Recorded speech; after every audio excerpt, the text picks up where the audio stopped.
even in the higher stages, there are various categories. In fact, there are 10 kinds of devotion that we had talked about. The bhakti that you are doing right now is sadhan bhakti. When this becomes solidified, it will become bhav bhakti. That bhav bhakti, when it is perfected, you will get that divine power which is called prema bhakti. Now, after prema bhakti, there are different categories. Those who are the gopis who are selfless and the gopis who are selfish, they progress differently. That selfless love, in the next stage of sneh bhakti, it becomes lalit sangyak. And that selfish love of the second category of the gopis, in the stage of sneh bhakti, it becomes udat sangyak. I'm talking about after God realization. Then after that comes man bhakti, then pranay bhakti, then rag bhakti, then anurag bhakti. And that lalit sangyak becomes lalit man susankhya sangyak. And udat sangyak becomes udat man samaya sangyak. Then this becomes lalit man susankhya pranay raktim sangyak. And this becomes udat man samaya pranaya neelim sangyak. This goes on, and that selfish bhakti stops at anurag bhakti. And selfless bhakti goes all the way to mahabhav bhakti. In other words, the highest state possible is attained through selfless love. And that is attained by the first category of the gopis, not the second category of the gopis. So the idea to understand right now, you don't need to understand the names of all these categories. The idea to understand is that we must endeavor to make selfless love as our goal. So Narad ji says that the second category of gopis did not possess that selfless love. Just like Kubja, she also looked on Sri Krishna as her beloved, but for the sake of her happiness. And the gopis, what was the nature of their love? Narad ji gives that now in the next sutra, 24. Nastyeva tasmin tasmimstatsukhasukhitvam. So he says that those gopis did not have tasmimstatsukhasukhitvam. And the first category of gopis, their love was tasmimstatsukhasukhitvam, being happy in the happiness of Sri Krishna. This is a very important aspect of bhakti. We all want our happiness. Everything we do in the world is for the sake of our happiness. Wherever we go, we think, what will I get out of it? Even if we give, we think, what will I get in return? In other words, what will I get? How will I become happy? What is in it for me? This is always our concern. And that is natural because we are parts of God who is an ocean of bliss. So we want bliss. We have not yet got bliss. So we are all striving for our own bliss. When the French Revolution was taking place and the heads of noblemen were being cut, there was one person who used to sell hats. He was informed that the heads of noblemen are being cut. He said, "Oh God, what will happen to my hat business?"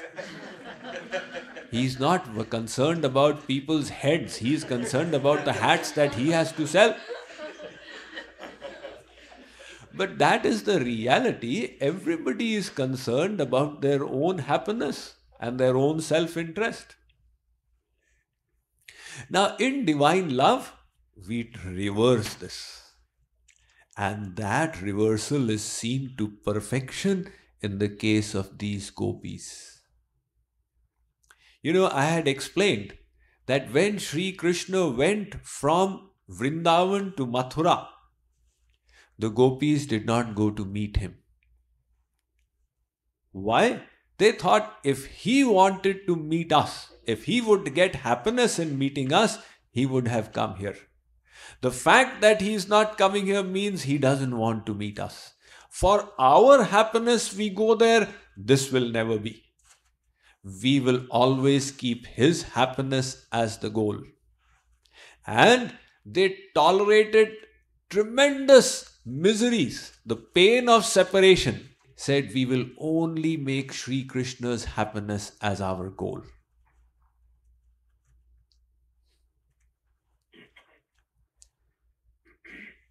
When Sri Krishna sent Uddhav to the gopis with a message, so Uddhav delivered the message to the gopis.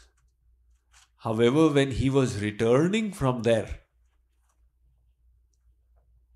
Uddhav said, is there any message that you have to deliver to Sri Krishna? So some of the gopis said, Uddhavji, tell Sri Krishna that we are very happy here, we are having a great time. Uddhav said, but I see in separation from Sri Krishna, you are so miserable. At every moment you are thinking, now my life will leave the body, now my life will leave the body. The gopis said, well, Uddhavji, our Sri Krishna is very soft-hearted. If he comes to know how much we are suffering out here, he will feel very bad. We don't want him to feel bad. So tell him we are enjoying and having a great time here. Uddhav said, if I tell him that, he can also interpret that the gopis have no love for me. I have gone away and it doesn't make a difference to them. This is the state of their love. So give me a better answer. A second category of the gopis, they said, Uddhavji, tell Sri Krishna that we are really miserable out here. We are suffering tremendously. Each moment we are waiting, when will he come back?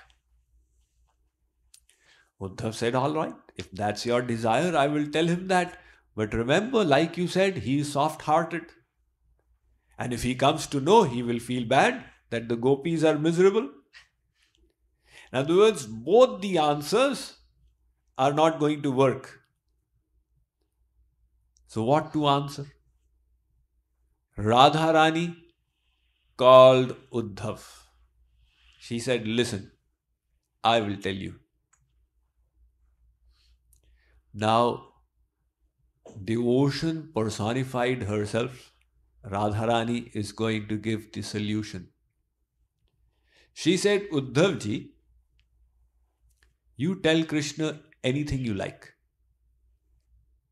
Really? What kind of answer is this? Tell him anything I like? Yes. Tell him whatever comes to your mind. But bear this in mind, that the smile on his face should not reduce. The smile on his face should increase. Keeping this in your mind, you say whatever you wish. That is Radha's love for Krishna. That the smile on his face should not reduce. That is the ideal of Gopi Prem. And that is the ideal we all need to learn. In other words, we need to reverse this tendency of endless lifetimes. That now we don't think, what will I get? We think, how can we make God happy? The amazing thing is that when we learn to give, when we learn to serve and think of Sri Krishna's happiness, we don't lose out. we get the highest happiness, which is called Swarup Shakti-anand. That is even higher than the happiness that Sri Krishna gets.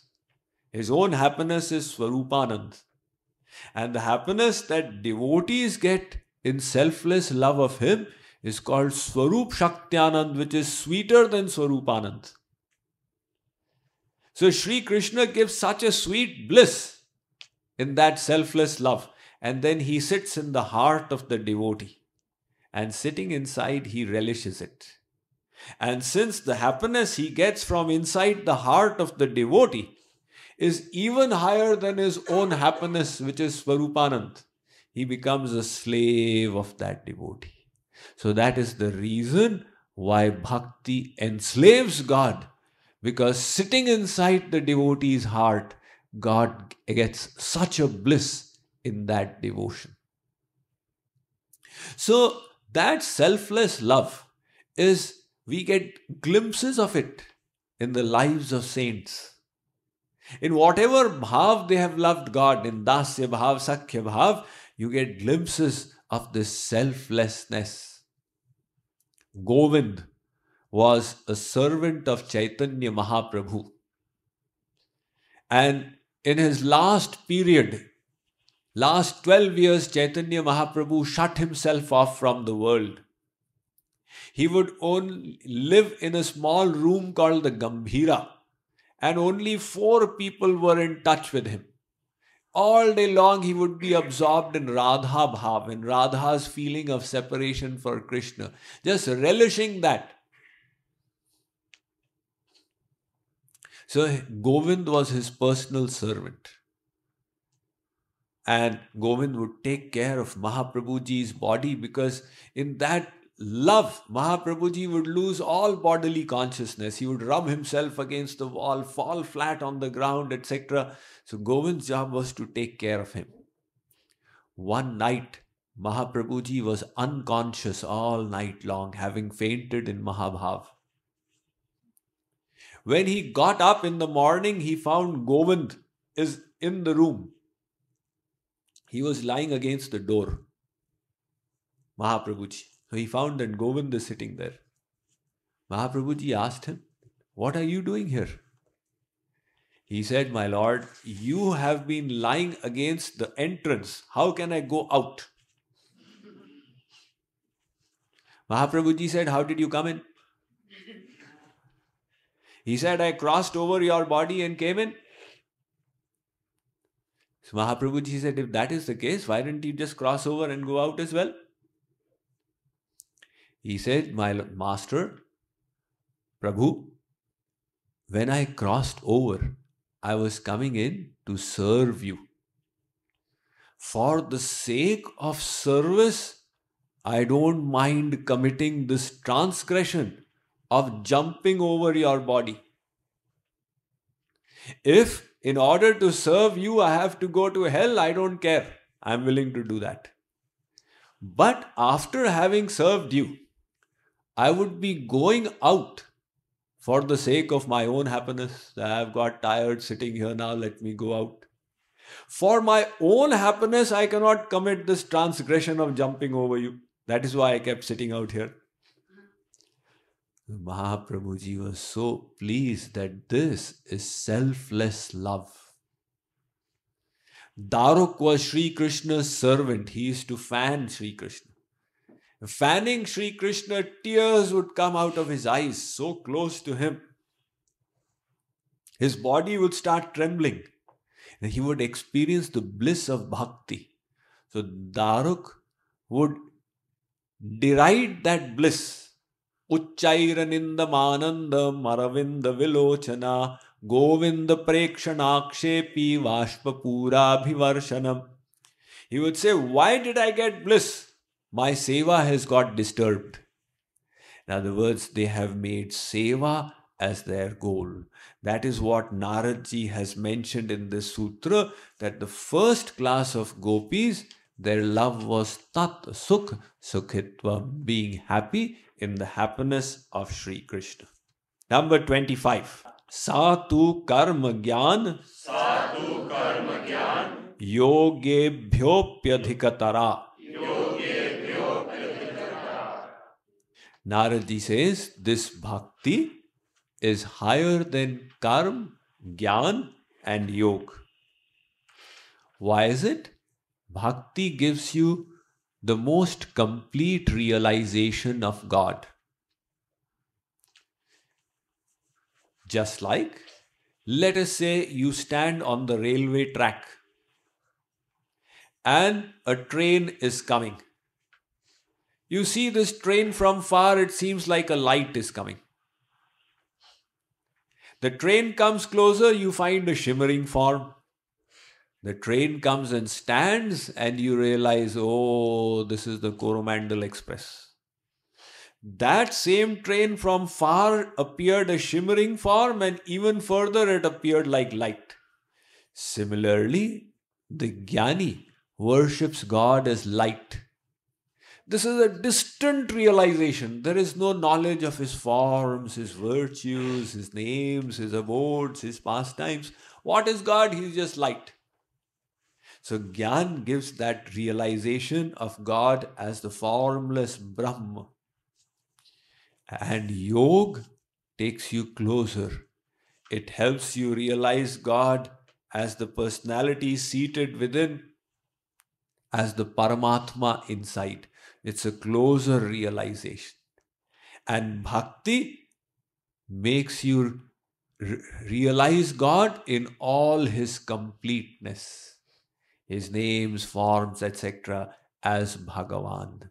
That is why Sri Krishna had said, Bhaktya mam abhijanati yavan yaschasmi tattvata. Arjun, the way I am standing in front of you, this form can be realized only through bhakti.